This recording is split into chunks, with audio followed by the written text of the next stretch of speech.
சிறகடி காஸ்டே இன்னைக்கு எபிசோடில் மனோஜ் வந்து ரோஹிணி கிட்ட உண்மை எல்லாமே சொல்லிடுறாங்க. மீனாவோட நகையை விற்று தான் அந்த 4 லட்சத்தை அடைச்சேன் அப்படிங்கிற மாதிரி.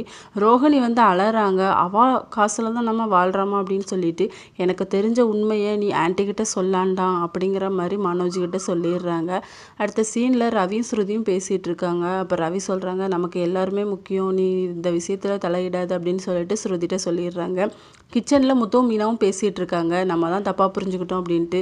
இல்லை, எங்கள் அம்மா வந்து இடையில மாற்றி விட்டாங்க, நீ பார்த்தியா, அதை நீ கவனிக்கலை, நான் கவனித்தேன் அப்படிங்கிற மாதிரி சொல்லி பேசிகிட்டு இருக்காங்க. அடுத்த சீனில் முத்து வந்து மனோஜோட ஃப்ரெண்டை போய் பார்க்கில் போய் பார்க்குறாங்க. நீங்கள் அவங்களுக்கு கடன் கொடுத்தீங்களா அப்படின்னு சொல்லிட்டு மறைமுகமாக கேட்குறாங்க. இல்லை, உன் அண்ணன்ட்ட 10,000 கடன் கொடுத்துட்டு அதை நான் வசூலிக்க எவ்வளோ பாடுபட்டேன், கடைசியில் உங்கள் ஒய்ஃப் தான் தந்தாங்க, 4 லட்சம்லாம் அவங்களுக்கு கொடுக்கல அப்படிங்கிற மாதிரி கேட்குறாங்க.